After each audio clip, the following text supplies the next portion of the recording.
This is a Danger Entertainment podcast. DangerEntertainment.net, Danger Entertainment Network podcasts. Yeah? Sound like that? What's happening, Dangerlings?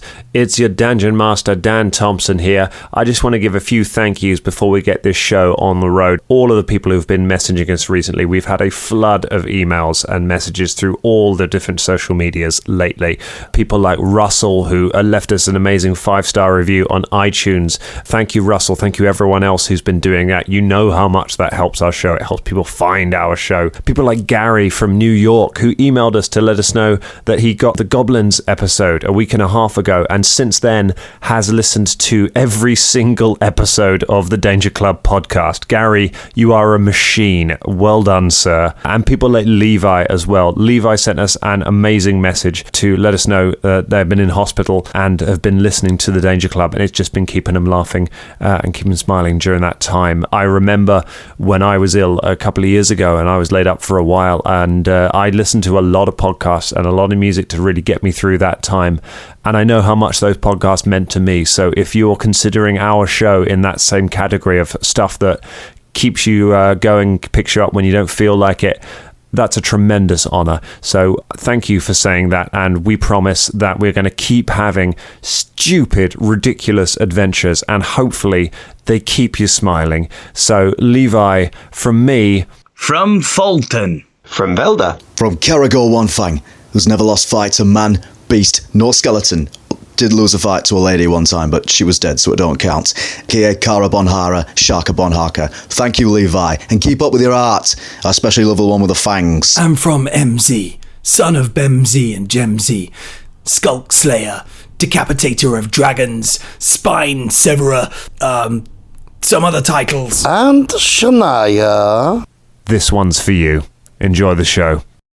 Previously on the Danger Club podcast. Velda, it's all a leap of faith. Caragor, listen, we're coming. Get on the rope. I want to cast Colour Spray. How have you been then, little bird? Where's my sister? Remember who your friends are. I serve the great living god. Where is she? When Kaer Maga finds out what you've done here, it'll never be safe for you to walk the streets again. We need to get out of here. The adventure continues now.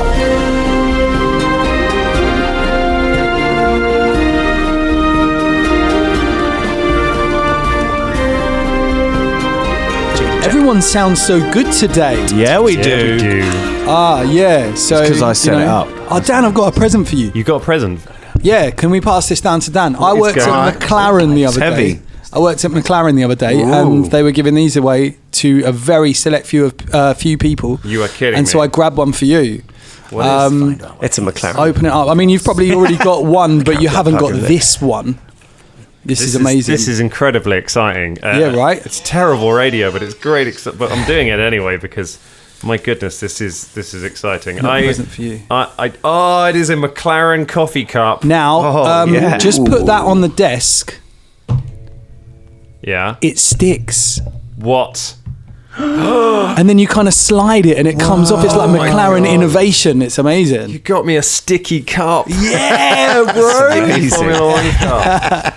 This is. Oh, thank you so much. I mean, this is my life. Is watching Formula One and watching my friends getting exciting jobs to do with Formula One. Yeah, right. Drummond was in Monaco recently. You were at McLaren. I have another buddy who films it. Our buddy Jerry was dressed as Jensen Button a little while ago. It happens a lot.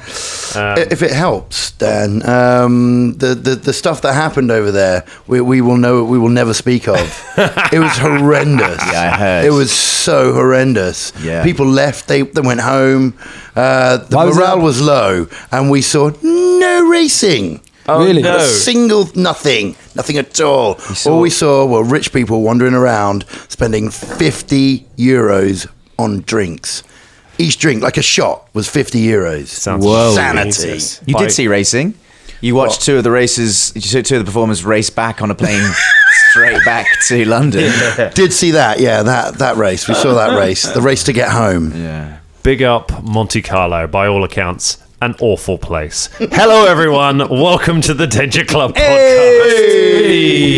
A little bit of a sportive one. Colin, thank you so much. That's all right. I will treasure that gift. Episode 58. He's already thrown it away. 58. We've got some exciting stuff. You have pulled off a heist. Oh, yeah. It is exciting. You've successfully acquired some various things, helped Big Mike to accomplish her quest. Let's give another shout out to April Hughes. Yeah. Oh, yeah. Yes, Big yes. up. She's not with us this weekend. This week, she might be. Who knows? After that, her last appearance, she could be hiding anywhere, ready to be brought back out mid-episode. That's how we're doing guests from now on. We're just gonna stealth drop them in out of nowhere. She is, spoiler alert, I can tell you she is in fact on an actual adventure. She really is, isn't she? She really is. Yeah. She's on an adventure with a boyfriend on an island, a tropical island somewhere, like doing kung fu. They're doing some kickboxing, cage fighting, like school for a month. Like, it's mad. It's mad. She could beat all of us up so easily. She's the only one that genuinely lives the danger life. Yeah. It's true. So now you've pulled this off, but you've got yourself some other problems now, haven't you? You've some people in Kaer Maga are not going to be happy about what went down in that tower.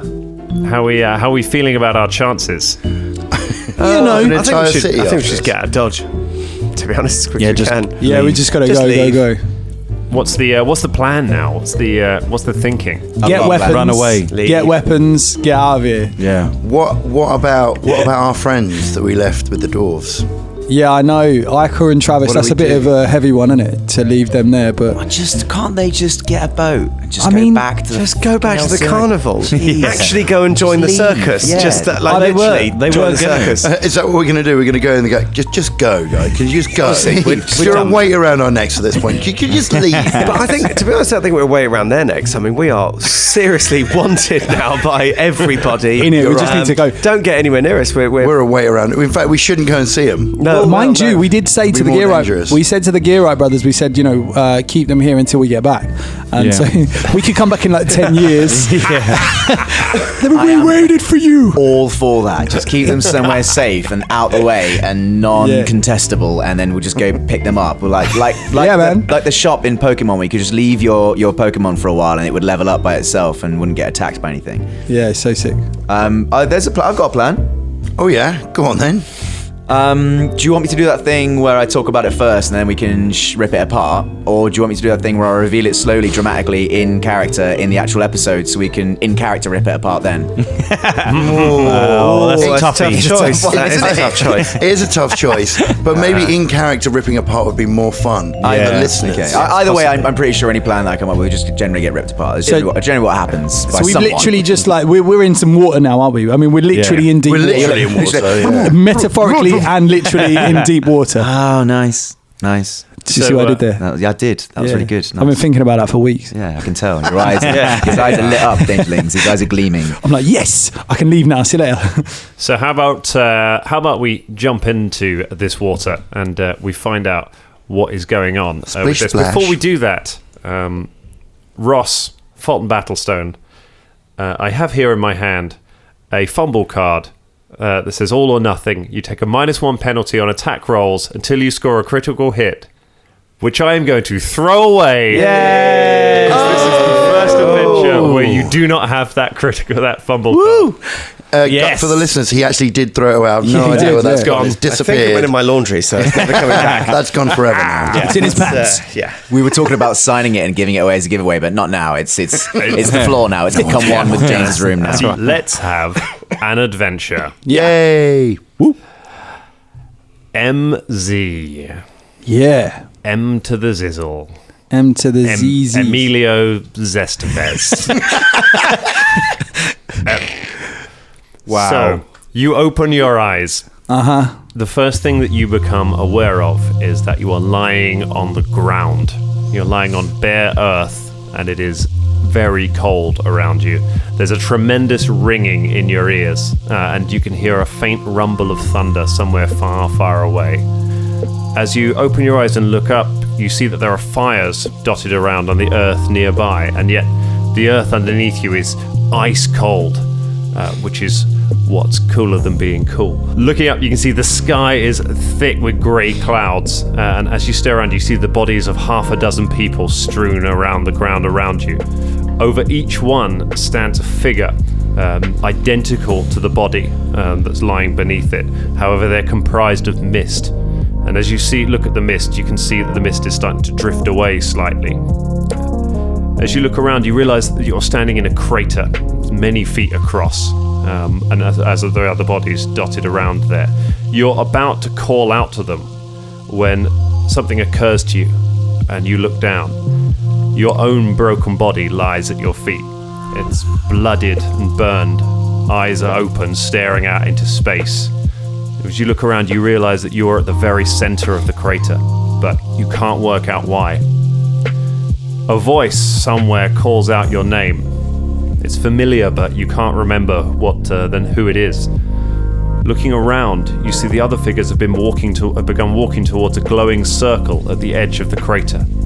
One of them calls out to you. You find yourself taking a step forward. As you get closer, you look up and you see that it's not a circle, but in fact it's a doorway. On the other side, you can see a line of people stretching away as far as you can see into the distance. They all look peaceful and content. As you walk towards it, some of them turn towards you and smile. The other figures in the crater pass through the doorway, and as you do, you see the injuries on their bodies begin to fade away from them. Seeing that, it draws your mind to your own injuries. You start to feel terrible burning. You feel the pain of your broken bones. You push on towards the circle, knowing that it'll heal you when you get close to it. You surge forward, and as you get close, they reach out their hands to you to try and pull you through. You're inches from it, when suddenly something grabs you. You're pulled back away from the circle. As you look up, you see a huge hand holding you. Standing before you is a creature over 10 feet tall, clad in rags. Legs made of tree roots snake up out of the earth itself, and long arms ending in thorn-like fingers hang down by the side, one of which is holding you by the chest. At the top of its torso, a stag's skull is looking down at you, antlers spread wide. It begins to drag you away from the door as you punch and kick at it with all of your fury, trying to get free. As it reaches your body, a voice seems to come from within your own bones. MC, son of Bemsi, you desire rest, but that is not your prerogative. We are not done with you.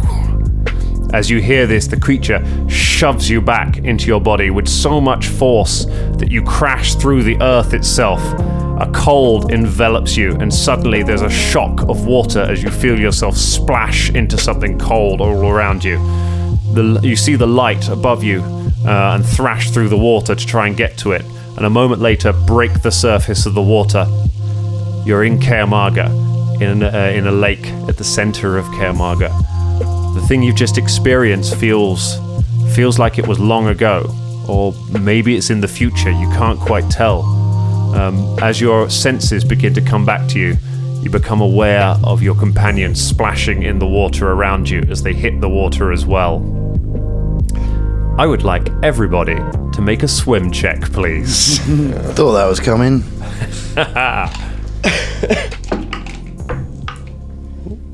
Is that MC's past? Was it his future? Oh.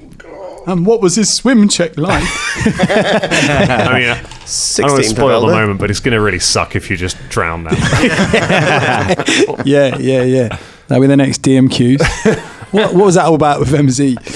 Don't worry about it. All right, what do we got? Caragor. 8. Velda. 16. A 16. MZ. 7. A 7. Fulton. 13. A 13. 6. Not great rolls. Not great. All right. So I'm going to tell you the DC for that was 10.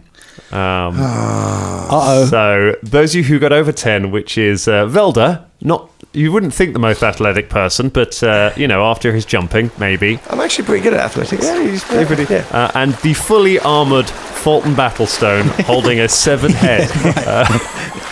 Two of you managed to get up out of the water. and you looking around, you can see Caragor, M, and Shania flailing around and about to disappear below the waters. I'm holding the head. That's probably why. Oh, you have the head, do you? that'd be why then. And I'm M's shocked by the vision he just had while falling through the air. And Shania is holding a scythe. Yeah, that's not going to help. Doesn't help at all. So, can just swim to the shore and start a new party? Yeah. Can I make another swim check? Let's let them decide what they want to do with their round. Where you have a round now, effectively, where you are swimming. You are about to. The other three of you are about to dip under the water. We'll see what the other two want to do. I'm going to attach. I'm going to get to the shore. Okay. How far away is the shore from where I saw the other guys splash? Everyone's splashed around you. They're really close to you. Okay. So the shore is going to be a sort of a couple of minutes of swimming to get to the shore. I'm going to go to the shore. Okay. I'm going to pull out my rope and also an iron pot. I'm going to attach the rope to the iron pot, throw it to where I last saw one of them. Right. So that they can grab on an iron pot. Yeah. I'm strong, mate, yeah? I mean, but if that person grabs onto the iron pot, they're going straight to the bottom. No, because I'm going to pull when I feel you tug. I'm going to pull it back. Oh my goodness. You watch. All right, this is Fulton's plan. Fulton begins swimming to the shore. Velda, what would you like to do? Who's near me? So you have got any of the three of them are quite close to you. They're all sort of within a couple of splashes you can grab. I guess I'll grab Shania. Okay. Wow. Help her up. Wow. No, it's fair. I would have grabbed Shania It just as well. comes to that, that story. The riddle that you always say. Oh, if there were three people on a boat, like who would you save? And now we know, man. Now we know. Yeah, you do. The choice has been Ladies made. first. All right, so Velda, Velda, ladies first. Em remembers this. No, I'm joking. Carry on. Sorry. You grab push him under. Shania and you begin swimming for the shore. Shania, you are hauled up above the water by Velda and dragged away. Thank you. Heroic stranger. Oh, it's you. If you could start swimming now, please. Oh, it's you! You saved our life. Thank you to anybody who it could be. Oh, it's Velda. Oh, hi, Velda. Fuck you. Right. Just let me drown. All right, MZ and Caragor, I'm going to need another swim check from the two of you. Oh my God. Em's really shaken. You know, you've doomed him with that little story there. This green dice was amazing up until today. Can I, instead of making a swim check, can I take another action? Yes, if you like. If I drank a potion, could I? If you drank a potion before you sink under the waves, yes, you can drink a potion. Yeah, you will sink if you don't swim successfully. Indeed, but on my next turn, the thing is, I didn't want to say it, but I'm going to say it now. The idea is that I'm going to drink in large person, right? Therefore, making my lungs much bigger than they were, and therefore able to withstand a couple more rounds. Okay. Also, stronger, therefore my swim check should be better next turn. Well, how's that? Would you reckon that would work? Yeah, you would get, I believe you would get a +4 to your swim check, because you would be stronger. Also, I'll be able to get myself and Beaumont's M as well. Okay, so you...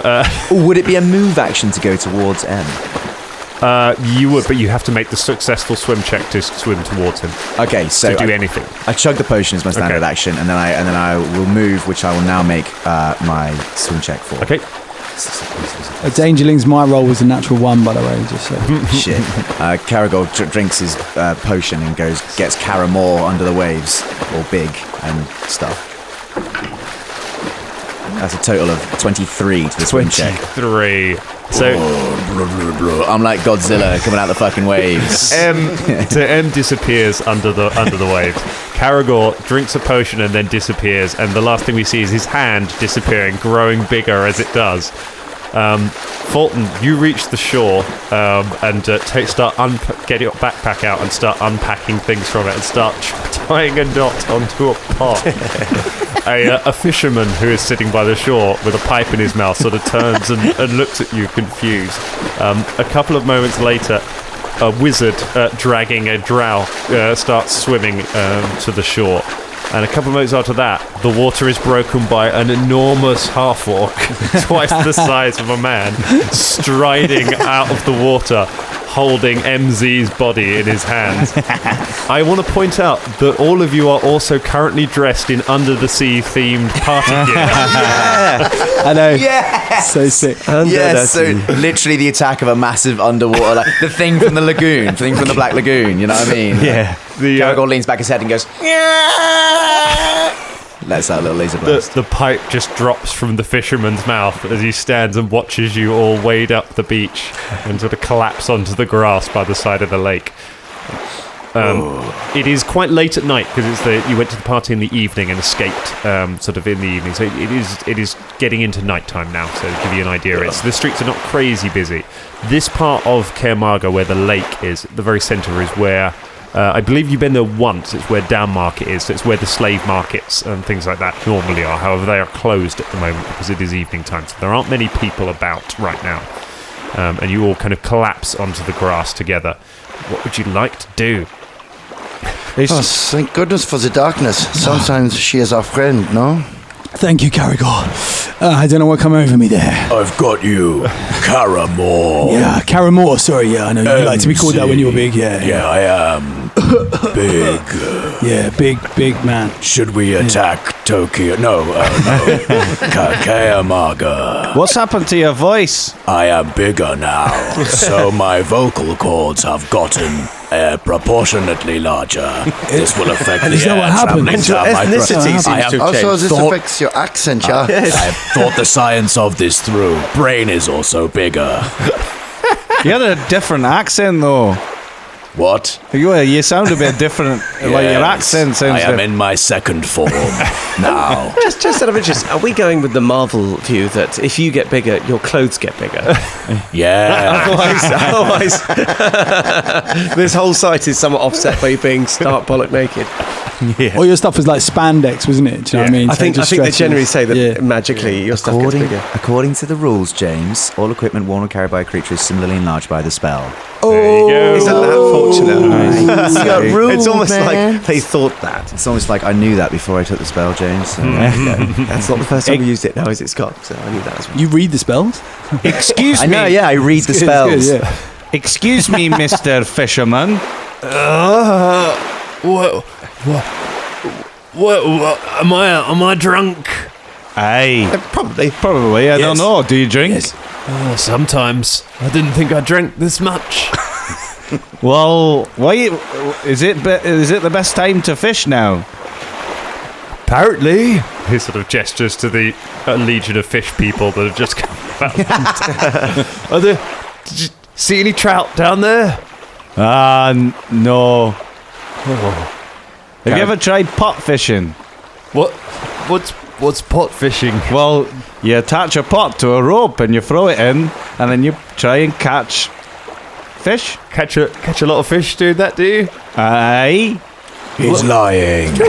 I wish to not continue this bullshit conversation. Surely it's just going to get filled with pebbles and things off the bottom. No, because sometimes if you put bait in it, little crabs will walk in and they go, ooh, and then you pull it out when you feel... no, that's a basket, no, not a it's pot. crab potting. Pot crabbing. The fisherman has picked up his stuff and is just edging away from you all along the shore. So whereabouts... I say, fisherman, where are we? Yeah. You're in Down Market. And you're in Kaer Maga. Oh, I know that. Tit. Why you just appeared out of the sea? I didn't I thought you might be an ancient beast slumbering for eternity. I mean, we have not gone this far. Like, look, there's the stacks right over there. Okay, yeah, like, we should probably get going. We know where the fuck we are. See you later. Right? Yeah, thanks, fisherman. We are a collection of ancient beasts. Oh, your voice is changed. It's the same. We have a selection of ancient beasts come from the sea. Aye. To just leave. Give us all your money. No, we've not come for that. What? No, just go. Just live alone. This was a lake, not the sea. Make a bluff check. Wait, who? Me. Oh, you. You are the one telling him that you are sea creatures. Oh, it's good. 10. Oh! I studied the target for an extra 3. 13. You eye him suspiciously and then tell him I am the sea you. He looks around all of you and then drops his fishing rod on the ground and shouts, "Please spare our city!" and runs away off into the night. Well, that's that done. Well done, everyone. So can we make our way... Are we going to make our way back to... we need to go to Christoph to get our weapons for starters. Yeah. Christoph for the weapons. Maybe very briefly send a message or stop in with Ica and Travis to tell them to get out of town. If we can. And then we should go. Yeah, should we I take think we off should our... message them rather than go and see them. Well, a message has a fairly limited range. Yeah, well, I mean, we could hover around outside and send them a quick message to say, go. Yeah. We'll find you we'll do 10 years. Pretend you don't know us. All good. Dan, how visible are we right now? I mean, you're you're dressed as under the sea creatures. You are sort of 15 feet tall. Well, you're shrinking back down to normal size. Yeah, no, it lasted for minutes. That's that. You are carrying the severed head of a fat tiefling. No, I know what we've got on us. I mean, how many people are around? What buildings there are people around? about. Don't really know anything about Danmarket. So. Kaer Maga is never completely quiet. There are always people about on the streets, so yeah, you will be seen unless you want to use sort of stealth to try and move completely undetected. Well, let's take our costumes off, because obviously they'll probably be looking for people in these costumes. But Genevieve will be naked. No, we've got our stuff off underneath. I had my stuff underneath. Now, I think that Velda actually is pretty much just wearing his own clothes with a vaguely sort of fishy sense to it, because he bought a new robe. Going back to when we put the costumes over, like a couple of episodes ago, we were talking about that actually. We were talking about how we all our armor and stuff was underneath and we put costumes on the top, so we did say that. But it is Shania's right to be naked under her costume if she wishes. Do you I did not have any armor. I was just in my costume. I left my shrouds. So there's my weapons. I'm just dressed like a Is there anything around us? Anything we can make a perception check? Cool. It's 21. A 21. You find a washing line hanging up outside somebody's home with some clothes hanging up on it. It looks to be the home of a chef. It is his work clothes, including the hat. Fantastic. I dress like a chef. I put all the chef stuff on. Amazing. And pick up the pot and pretend to be chefing when we walk along. Chefing. Yeah, chefing. We ditched making food. It's called chefing. We ditch all the undersea stuff in the lake. Cool. Yeah, Caragor's got his armor underneath the costume, which was sort of the original plan. So he just takes that off. That's fine. The rest of you just take off all the extra bits you have. Velda, you take off the few seashells that you had attached to your costume. I feel if there was anyone who would have kind of just kind of phoned in the costume, it would have been having bought your really nice robe. And just bought a nice robe. A couple of little shells. Maybe one of those sort of necklaces of plastic shells or something like that. That's about the effort. Karaga, you should probably put that head in the handy haversack. Aye, I'll do that. Well, can we put in something else in the handy haversack? Why? I mean, I've got to use that every day, and that's pretty mank. We don't want to carry around a head, Velda. No, I know that. You gotta put it away. Just put it in a fucking sack or something, and then we can put it in a handy haversack. Do you have a sack? Velda, you are the half elf. We're putting it in the bloody handy haversack, and that's that. Right. Hang on. I get the group to a sort of corner, an unwatched corner behind a building or something like that, because we're still visible. We're still out in the open. Okay, you make your way into a side street. Away from the main road. Whilst we're there, I'd like to get out my disguise kit and make disguise actions on these guys to make them look even less like they originally were. All right, go ahead and make a disguise check. Amazing. Do you have to do a roll for every single person? Nah, just one for everybody. I get a little bonus to that as well because I got a thing. So it's 17 total. 17 total. Okay, that's not a bad disguise. So you bust out some disguises for everybody. And you manage to make them look a little bit. What are you going? What's the general theme you want to go with disguise-wise? So it would be I knew you'd have an answer.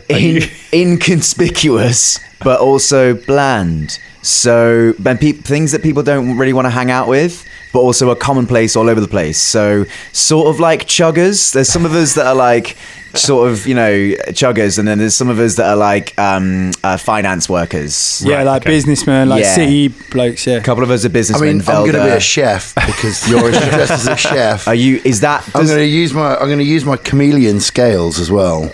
Oh my goodness! Wow, it's a spell I have. I haven't used it yet, but it's a spell I have. For half an hour, I can change the color of my skin. Oh, useful. So I'll make myself look human. Okay. I was just going to say, I can't change. Yeah, I couldn't change your drowness. Yeah, so that'd be great. I'll make myself look human for half an hour. All right. Also, human chef. Now finished you collection of chuggers and finances and this chef. They'll be looking for. I know we lost Mike already. So they were looking for. I don't know where Mike went. I don't know where Mike went. There is no sign of Mike. Yeah, you didn't. You haven't seen her since you all hit the water together, but she never reappeared above the surface. We've lost Mike. So Mike, if you're invisible, show yourself. No, she's not here. No, I did not get slapped in the face. Yes, I was going to say. So I'd say no. Yeah. So they were looking for 6 of us. There's now only 5. I do hate to say it, but we'd be even more inconspicuous if we did split up further. One group could go get the weapons. One group could go check in with Travis and Ica. Hey. Well, I quite like the message idea with Travis and Ica. I could get nearby and just send them a message. We didn't have to actually meet. Oh yeah, I guess you could go where we left them last with the dwarves. Oh, whilst Velda's saying this, he's handing out any weapons that were left in the handy haversack that people put there. Yep. So you find that you realise you've also got all the papers and things that you grabbed. Yes, I literally swept the entire table into the handy haversack. You haven't looked at any of those yet. It's lots of paper, but that's all. It's all you can tell right now. Lovely paper. Let me suggest, 2 of us go down, or one of us, 2 of us with Velda, and then the others go and get the weapons. Yeah. May I go and get the weapons so I can also get my clothes? Yeah, you go. Cool. One last thing. If there's going to be a high amount of guards and private security looking for us across the city, if they're going to be combing the city, we've disguised ourselves pretty well, but if they are looking for us, a distraction would be useful. Now, not that I care that much, but maybe I should care that much. Fulton. Hey? Do you want to start a riot? Oh, I don't know if I could go back to that point. You had the people on the cusp of your meaty palm, Fulton. I did, but Fulton looks down like remembering the failed revolution that he started. Do you think I could do it this time? Yeah. No. It would be a great cover if we needed to get into the city, inconspicuously get around, and then get out of the city. A great cover would be the guards are too busy because they're dealing with lots of rabid homeless people. All right, let's do this. But wait, you can't announce yourself as Fulton Battlestone. You're gonna have to have a private meeting, and then send them out. Ooh. All right. Yes, and also, wasn't your last plan entirely revolved around giving out money? Hey, have you got any money? I've got 40 gold pieces. That'll start a riot. That's enough. Okay. Good luck, Fulton. All right. See you later. Fulton walks off towards the last place he saw. So you get back to the high side steps. Oh, hang on, Fulton, before he runs off. What? We need a place to meet. We need a meeting point. Hey. Yeah. We need to reconvene in 30 minutes. That's it. 30 minutes? 30 minutes? We can do this in 30 minutes. Start a revolution. Yeah. It's just like us who started a revolution. All right. 45. It will take you 30 minutes to get to either the Highside Stacks where Christoph's shop is and where all of Fulton's, I don't want to call them Fulton's beggars, but where all of the people that Fulton recruited last time live. And it will take about the same time to get back to the Biss district, which is where the Gearwright brothers live. That's what I meant. So it'll take you 30 minutes to get there, and then so then we need to find another place after that to meet. Yeah, outside the city. I'm gonna because if it needs to be a place that we all know. If I'm creating this distraction, I'm not gonna know that you guys are gonna. Well, unless you want me to do it, then bugger off or what? You're right. Focus on doing it, and then head to a city gate, and then we'll meet you outside of said city gate or at it. We want to go to the main city gate. Unless you know of any other sneaky thieves guild's way of getting out of the city. We haven't got any other contacts. We had the Church of Pharasma, but we pissed them off. Dan, in our research, when we went to it wasn't the library, but it was the place of stuff. Mm-hmm. I can't remember what it's called. Did we Velda might know a little bit more about this. Did we find a place in the city that might be a little bit less conspicuous that we can leave from? Or can we make a check? Can I make a knowledge local? Go ahead and make a knowledge local. See if you picked up anything. Ooh, good. Yeah. That would be 25. Good time to roll well. Yeah, man. All right. You picked up when you were doing your research about the Undercity. You found out that not all of the underground bits of the city are sort of horrible death corridors connected to the Underdark, to the Darklands. And they're not all connected to the Half-Light Path. There are the tunnels just as they go through the walls. Some of them go beneath the city itself.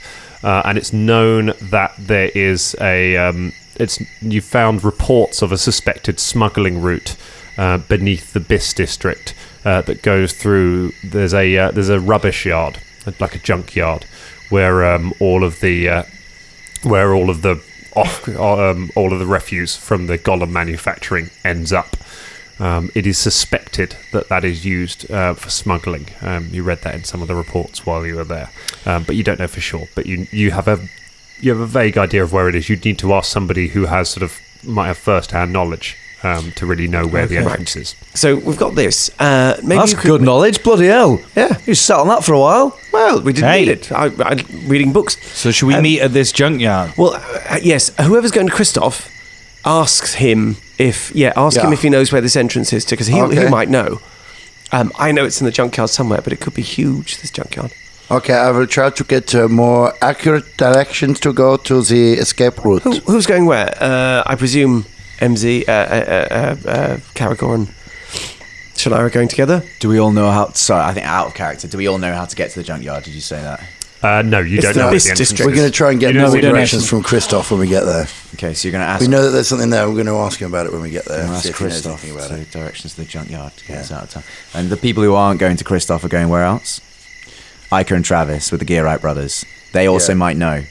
Now, can we... If we were all going to... Say, we were all going to Christoph's, would we pass the Gearites? No, they're in different directions. They're in different directions, aren't they? Just making sure. The Gearite brothers live in the Biss district, so they live close to where this entrance is, wherever that is. Wherever that entrance is. Could we... I know we're talking about splitting up, but isn't it wiser just to go to get Christoph, speak to him about what's going on, and then pass by, send a message, and because we're on our way to the junkyard anyway. And then we find out as a team as well whether we should be doing this. Do you see what I mean? You don't want to split the party, do you? I think it's a little bit dangerous at the moment because we don't actually have a plan of where to go. Well, we're going to the junkyard. I know. No, why. but if we go to Christoph first and find out that the junkyard isn't a way out, I mean, it probably is. But if it isn't, if he doesn't know, then that's a little bit. There's no way of communicating that to the other. Do you see what I mean? Yeah. So it might be wise to just at the moment stay together. The junkyard. The more time we spend as a group, though, as a 5 together, because it'll double our time if we do it together, we risk capture twice as much. Normally, I'm not for splitting the party, but I think in this case, I'm actually with the split the party option, just to get it done. I totally get it. We'll meet at the junkyard and get out of Dodge. Yeah, no matter what happens, we can meet at the junkyard. Fair enough. Actually, and then we can ascertain if there's a good one there. Because there should be somebody who works there at least, or someone we can talk to there if Christoph doesn't know, or if stuff like that. And Velda, will you, on your way to the junkyard, whatever happens, are you going to message Iker and Travis as you pass by? That's the sole purpose of us going there, yes. Fantastic. Just making sure. Where are you going? Well, we haven't sorted out who's going with who yet. So, which is what I was getting to now. It's decided. We will all meet at the junkyard. Fulton, you're going to have to start a revolution. Do it. You're going to have to expose yourself a little bit, but don't do it too much. Try and avoid your name if possible to anybody who might hear you authority-wise. All right. Okay. That leaves 4 of us. I will go to... Let's see. I'll go get Travis and Iker. Who's going to... you go with Velda. I'll go with Shania to get the weapons. I mean, we're not with Christoph. getting Travis and Iker. We're not. No, we're just passing by. I think we should send them a message to say get out of the city and go home, or because they can't come with us. We're possibly the most wanted men in this part of the world now. Do they even have the gold to get back to Ilsurian? Yes, didn't Travis have enough gold to get back the first time? Velda's right. I think Velda just wants to send a message as he passes by. on the Yes, way to the because junkyard. otherwise, if we meet them and somebody sees them meeting with us, they're doomed. Yeah. Unless they do come with us, but even then, they're probably doomed. I mean, we're probably doomed. We're probably doomed. Right, fine. Okay, fine. We'll compromise. I'd rather have seen them face to face, but fine. We'll compromise on that. But I'm going to wait around for an extra few seconds with you till you hear a reply back. I tell you what, why don't you just say what you want to say and I'll just pass it on? It's all right. I'm sure you'll be fine. I just make sure they're okay, and they can. Because if they come back to you straight away and say, we haven't got any gold, or whatever, Well, we'll have to think on our feet then. Aye. We All right, could cool. just leave some gold hidden for them or something. I don't know. Velda, you and me, we're off to the Gearite brothers' house. That means you Shania? two. Yeah. You and I, let's go get the weapons. The weapons, yeah? Let's go. We meet at the junkyard. 2 hours. 2 hours. Okay, good. Max. It should be less than that, but max. Should be less, yeah. Definitely. Maybe like an hour, hour and a half, but 2 hours max. If it's longer than 2 hours, we know something has gone wrong, yeah? Yeah. And Okay. Good luck, everyone. Wait a minute. I might just not be able to see him, but didn't Fulton already go off? How's he going to know? No, Volta, I called him back. Em called him back. he was Did right you? here. Okay. Fulton- Out of character, I thought he just said you ran off. He tried to say, he said, Fulton, wait. Okay. So, yeah. cool. I'm still here. It's right Sorry, there. Fulton, you're right there. Go ahead and give us some perception checks before you go. Ooh. Actually, so quite a lot. 21 for Velda.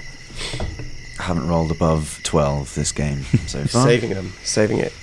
Very good. A 21, 14. 14. Natural one. A natural one. Oh, no, sorry. 25. 25. It was All right. 19 for Velda, sorry. 19. 12. And a 12. Okay, so Velda and M, you spot, as you're all about to walk out of the side street, you realise that there is now a group of men standing around on the river, on the side of the lake, where you all came up out of the water. They are armed and wearing armour. They have spears. They're standing looking around. One of them is crouched at the ground, prodding at the ground about where you around where you came up out of the water, and then turns and talks to the others. They fan out and begin looking around the area. Spears held at the ready. Time to go. Also, take different names. All right. Yeah. Godspeed, Danger Club. Good Hands luck. up. Hands in. Danger Club. We will put Fulton our puts hands his, in. yeah, Okay. Fulton puts his Yeah. hand in. Put your hands Hand in and then break and slip away into the city streets. Can we use a bit of stealth as we're doing Go ahead, this? make some stealth checks, and just don't screw up. What time of day is it? So it's the evening. It's nighttime. I got 20 on my stealth. Just when it counts. 20 from Velda. I don't know if it's worth me doing it. Nah. Okay. It's going to hurt you if you get a bad roll. Yeah, I mean, I'm on -6 to my stealth. So, just I'm just going to go. Fulton's not going to use stealth. And M got 14. 14. So Okay. not a bad. 23. 23. Okay. All right. So you all slip apart and spread out. So we've got Fulton is heading for the Highside Stacks, along with Shania and who else is going to the to Christoph's? M, yeah. Okay, so you three are heading for the Stacks, Fulton, to split off when you get there, or do you want to go completely separately so as to not draw attention? I'll go separately. Okay, you go. You just sort of walk out of the alleyway and start walking off down the street. The two of Shania and M, you make your way down a side street. The guards approach the alleyway that you were all standing in. One of them steps round, spear in hand, and there's just nobody there. Caragor and Velda are ghosts. They've just vanished into the night. So you make your way on your different journeys. We will start with M and Shania. So you arrive in the Highside Stacks district. It's the slums. You can see the Dirty Toad. You can see there's actually quite a few people out and about on the streets in here. Mostly because there are anyway in the slums, because people just sort of live whenever. There's no daylight here, so it doesn't make much difference. But there are also a fair few guards you can see who are going around there. You see some coming out of the Dirty Toad as you make your way past it. They're wearing similar uniforms to the ones that you've seen around Uncle Gooden's, although not under the sea themed like some of the guards were at the party. They were in on the theme as well. But yes, there is definitely a presence on the streets here, which makes moving around tricky. As you make your way through, you see some of the guards kind of look across at you as you're walking down the street, but they don't approach you. They're in the process of banging on a door. One of them kind of looks over and sees you, and then the person opens the door, and they turn to just talk to them. You make your way to the back streets where the curiosity shop of Christoph Wren is sitting. The lights are out and the door is closed. We should knock on the door, yeah? Yeah, let's do it. Okay. You bang on the door. There is no reply. Christoph, I try the door. The door is locked. Is there another way in? Do we know if there's because we have the back room? There is a back door. Can I have a perception, see if there's anyone looking, go around another... Sure. Go ahead and make a perception check to see.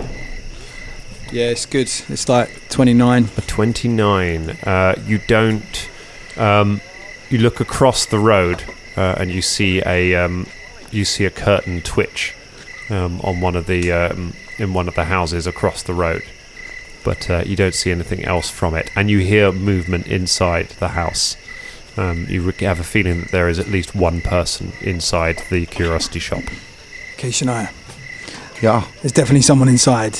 Yeah, this is for I did certain. see a curtain twitch over the road there. You think we are being watched? We could be being watched, yeah. This is interesting. Well, do you think we should... should we just go around the corner and then come back real stealth and hit around the back door? Yeah, there's a back door. As if we're walking away, yeah? as if we've just, Okay, so we walk away like we're not doing anything. Yeah, let's just walk away as we're talking. talking. Stealth up to the back door. Yeah. Okay, yeah, sounds like a plan. Let's do this. So Shania and them walk away. You walk away casually down the street and then loop back around. Let's get some stealth checks to see how stealthily you approach.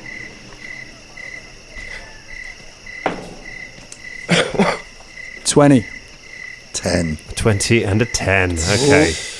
You make your way to the back door and find your way to that. The back door, you try the handle. It is unlocked. Mm-hmm. So you can open the back door. Can I draw the old, new, long, just so it's... You draw the old, new, long. Just so it's in hand, down by my side sort of thing. Cool. Yeah. So you draw that. Shania, are you preparing in any way? My scythe is always in hand. All right. Yeah. So the chef has the scythe. Chef size, yeah. Dressed as a businessman, has his sword in hand. Also got a pot in one hand, scythe in the other. The sword's pretty cash, kind of just hanging just behind him, sort of thing. But he's in hand, ready to go. Yeah, so, looking human as well. Yeah, human. What stuff are you most eager to get back from that you've left here? What are the things that I need to get my crossbow. Okay. So crossbow and Caragor's, you had your bow and you had one cutlass, right? Yeah, I took one cutlass in with me, so there's a spare cutlass there and a long, like a longbow. Yeah, the longbow. I mean, if you can't get the cutlass, no real worries. I'd like it, but it's not essential. Obviously, this is out of character. I guess everything, all the rest of our weapons we left in. Cool. And my clothes. Okay, so just so we got the most important thing. Most important thing to Shania Rain is to get her crossbow back. Yeah. You open the door. Philippe is standing in the room.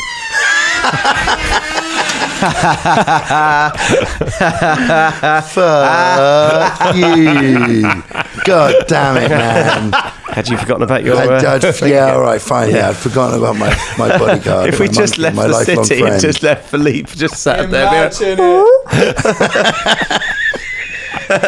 There's a voice. Philippe. On calling me. You set me up, bro. You set me up, you motherfucker. Druid. Fine. Walked right into it. Philippe has just emptied the kitchen out and is just sitting there with his paw in just a bag of something, just eating biscuits as he watches the door. As you walk in, Philippe, my oldest friend, I forgot about you. Thank goodness you are okay. I'm glad that you ate stuff. Shania, make a bluff check. Yeah, right. Oh shit! It's 2. Oh no!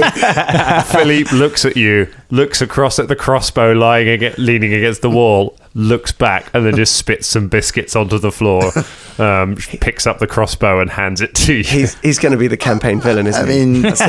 This is where the thank you, nose. Philippe. So inside, you make your way into the curiosity shop and have a look around.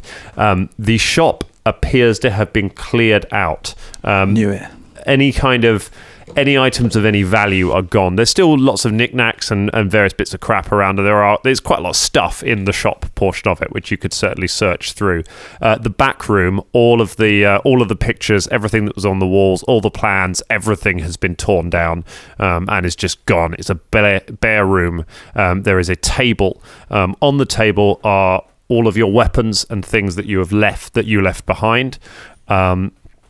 And there is a piece of paper lying on the table with a knife in it that's just pinning it to the table. Oh, a note. Quick, MC, let's have a little look at this. M picks it up. Okay, M, you pick up the note. I'm going to play you a note. Hey there, schmucks. Sorry for not sticking around, but I don't really do goodbyes.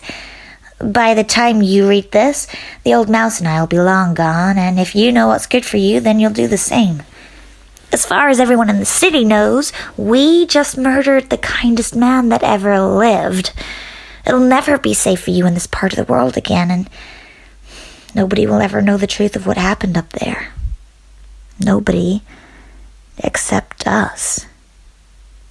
I hope that's enough. I wish I could come with you, but we still got work to do here.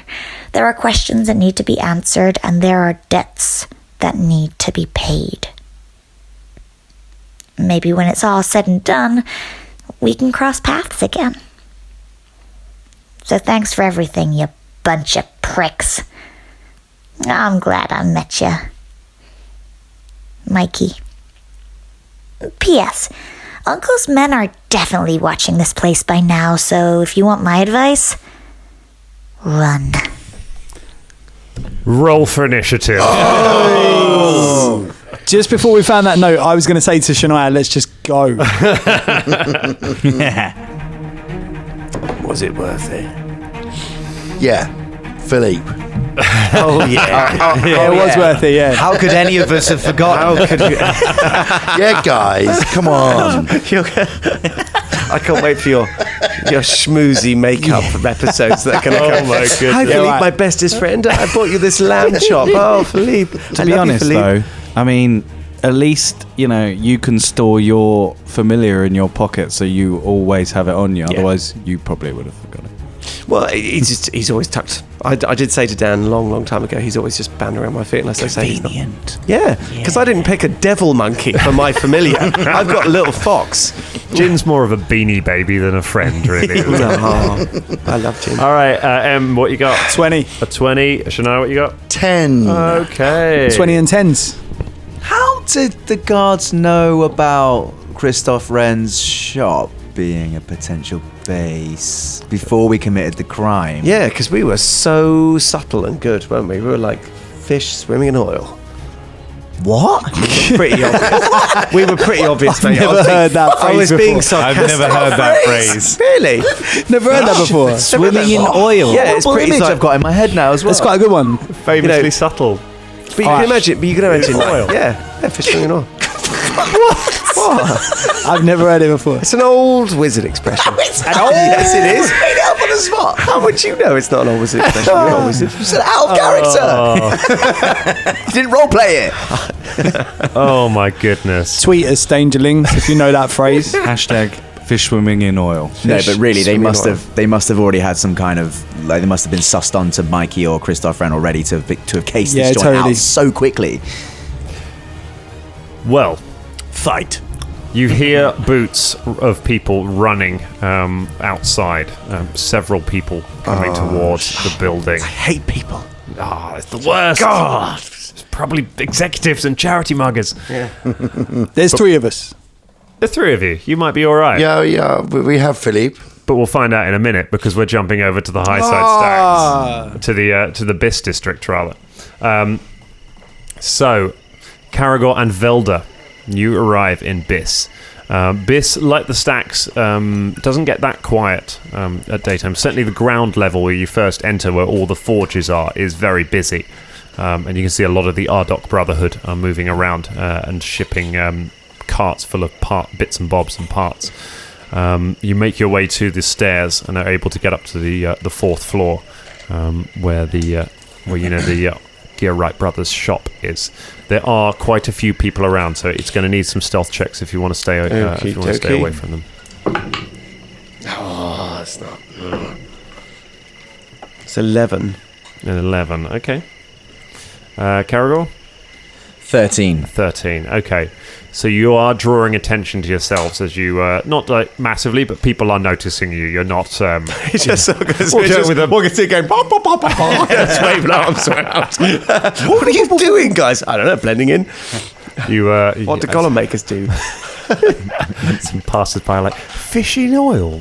Yeah. I'm telling you, fish and oil. Just shut up. Very, very quiet. Fish and oil doesn't make any sense. Well, they don't make any noise, do they? I wish you wouldn't make any bloody noise. Well, just saying. You arrive near the clockwork shop, where the Gear Wright brothers are resident. What would you like to do? Right. Well, the Caragor adopts the in those films where someone like trying to look inconspicuous has got his shades on. He's just looking on the other side of the street with his arms crossed, with his back turned to Velda while Velda makes the message. So the range is 130 feet. All right, that is in range. Yeah, we'd like to just find somewhere subtle where you'd Is there a cafe? Is there a cafe? Is there a cafe? Not that it's open at this time of night. No. Is there somewhere we can just sort of stand and put the collars of our get some newspapers with eye holes cut out of them? Yeah, I got some baseball caps. Okay, so you situate yourself. You sort of just lean casually on one of the railings nearby. Can it be so that can we do it in such an inconspicuous way as to trigger another stealth roll? Can we effectively hide ourselves? Go ahead. You can go ahead and make another stealth check. I realised as part of my description I said in the street, and I'd like to negate that by trying to make another stealth roll. Okay. Oh, it's slightly better. Also slightly better. That was a 12 from Velda. Okay. 16. 12 and a 16. All right, so slightly better. You managed to kind of situate yourself round a corner, but still in range. Very good. And I'd like to send a message to Travis, I believe, and say, Travis, it's Velda here. Okay. So you send him a message. So we have a Slack form that we use to kind of plan stuff for the podcast, and we have an in-game section there where we discuss stuff and things we might do in the adventure. And you guys, it's really for you guys to talk amongst yourselves, isn't it? I don't get involved in it very much and make your plans. And one of my favourite things that came up in it recently was talking about whether Travis or Ica was going to be okay.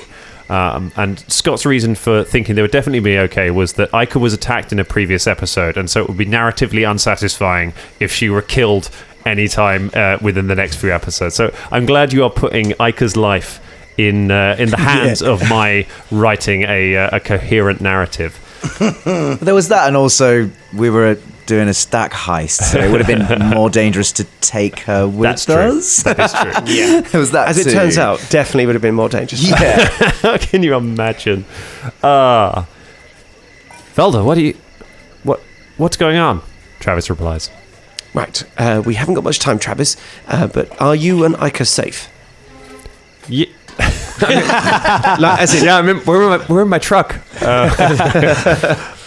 Yeah, we're all right. Right. Venlock's here. Is he Venlock the Scourge from the carnival? Yes, I know Venlock the Scourge from the. What's he doing there? He arrived last night. He's here to protect us and bring us home. It's after we didn't come back. Almara sent him to find us.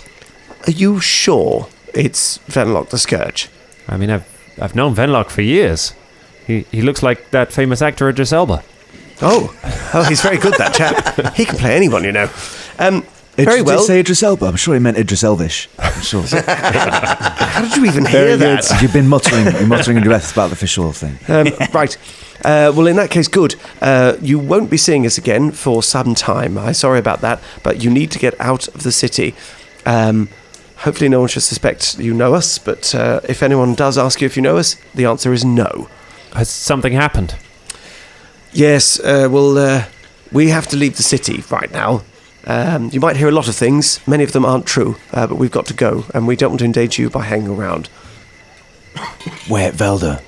Yes? I knew you'd jump in. I mean, that's why I said I'd just say what you want. But man, yeah, you can hear Velda's side of those conversations because you're close enough to hear him whispering. Can you ask Ica if she really wants a dress? I've still got it. Oh.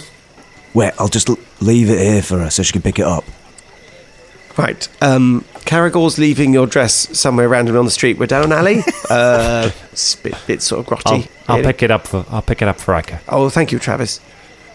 Just picking it up. Wouldn't have been able to live myself if I didn't hand that bloody dress over after all that. Do you know what I mean? That's true. I feel a bit bad that I'm tempted to go post it through the letterbox, actually. No, I think we need to stay away. I'd like to see it change hands. Now look, they've got Venlock the Scourge. They're going to leave the city when it's safe, and they're going to deny they know anything else. Is there anything else we need to tell them? No, that was it. I'm just going to have a little think on that. Venlock the Scourge come all the way here to escort them back. Can I make a... Apparently... No, okay. What was it?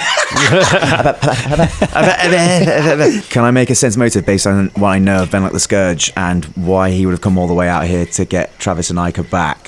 Sure. If there's something there that we've missed or we might have picked up. Yeah, go ahead and make a sense motive check.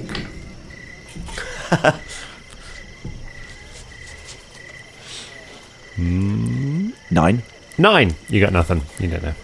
Never mind. They're probably definitely safe. All right, let's go, Velda. Yes. Right. Travis, give our love to Ica, Godspeed, whatever gods you believe in, and yes, we'll hopefully see you at some time. Tell Ica to wear the dress with some, I think, some simple earrings. That'd be quite good if she pulls her hair back. It will be quite nice for our look, sort of like quite a cool but relaxed kind of look. Mm-hmm. Yeah, we'll try and catch up with you soon. Come on, we've got to go. And make sure, tell Travis to eat more. He needs a sandwich or two, that lad. Okay. All right. Felder pretends to talk on his breath, but he's not listening at all. The entire time on the way back. Oh, and also tell him not to go out after 9 o'clock. Yep. She's not going to like this, but I understand. It's for your protection, and we all of us hate if anything happened to you. So stay safe. Well, goodbye, Velda. Thanks for everything. You're welcome. All right, and you leave the dress sort of near the shop, and then I managed to remember his name. You did? I'm quite impressed with that. Character progression. The first time in the entire podcast I've remembered his fucking name. And you disappear off back along the balconies. Meanwhile, in the slums of the Highside Stacks, Fulton Battlestone, you arrive in the back streets round the back of the Dirty Toad, where there are a number of the homeless gathered around. Some of them are quite badly injured. It looks like they've been in a fight recently, but they're all sort of sitting around and sleeping or doing what they do. Hello there. A few of them look up at you. As if they look at you as if they're trying to remember who you are, as if they know you from somewhere. I'm the guy that gave you loads of money. Oh, you're the rich man. Yeah. What was your name? Billy. That doesn't sound right. Yeah. Well, listen. My friends, I've been taken advantage of. The people in the star. Uncle Gooden has taken advantage of me, and now I'm one of you. I've lost all my money. All I have left is a little bit of dignity that I do have left, and I need you and us all to fight against these people. Don't you just hate them? Don't you just, want to fight back? It's all well and good just sitting there and crying and sleeping and begging for money when you can take it back. You can bring yourself money by taking the power back to you people. You don't deserve to be on the floor of society. You deserve to be up there in the stacks with all those hoity-toity, richy, bitchy people. You deserve to have the canapes. Canapes. Is that it? Is that the final? Is that your closer? You deserve canapes. Do you hear the people sing? Singing the songs of canapes. Diplomacy check. It's probably a perform check, actually, but I have a feeling for you it'll be exactly the same. I think a lot of people do want canapes at the bottom of the demographics. It's little tiny finger food. Well, once you mentioned the canapes, I was willing to go to war. They're like bird cheese. Yes. That is 8. 8. Very good. Convincing. Yeah. Well, I do remember you. You're very keen to draw attention to the flaws of being homeless whenever you make your speeches. It's very derogatory. Hey, you hear from behind. Look around, and there are 2 guards standing at the end of the alleyway. I told you that was him. He's one of the ones from the party. There. You stay right there, dwarf. They place their hands on their sword hilts, and a moment later, 4 beggars appear from the darkness behind them with knives and just fall on the 2 guards and pull them to the ground and start stabbing them.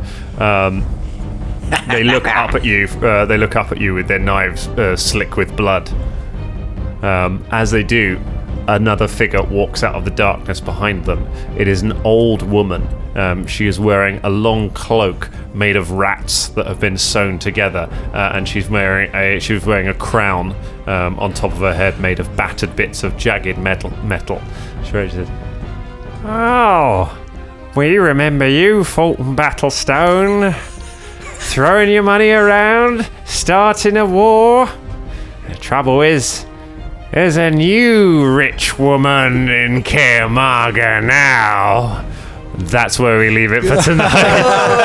Oh, comeuppance. Yeah. Nice. The Rat Queen. Tin idea. This storyline. That's why I had to, like, last episode, I was listening back to it. I was like, nah, we can use it. We can fucking use this revolution. We can do it.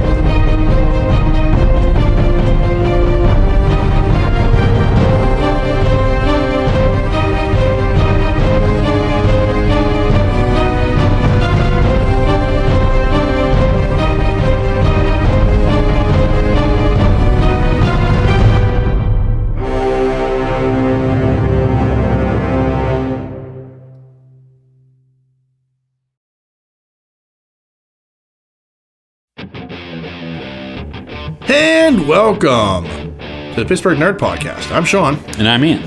Hey, Ian. Yeah. Did you know you could find us on the Danger Entertainment Network? Danger? Danger Entertainment. That's right. Sounds dangerous. It is. It's a tad bit dangerous. You'd be shocked to find that out. You know, there's a bunch of great podcasts you can find there. Our friends from the History of Bad Ideas podcast, Who the What Now, Besotted Geek. No, they retired. That's right. They retired. But there are a bunch of other great podcasts you can find there, along with us. You know, we're the Pittsburgh Nerd Podcast, and we do pop culture and chili cheese dogs and whatever else floats our fancy. Yeah. Check us out. For sure. We're on most podcatchers, so give us a look. Peace.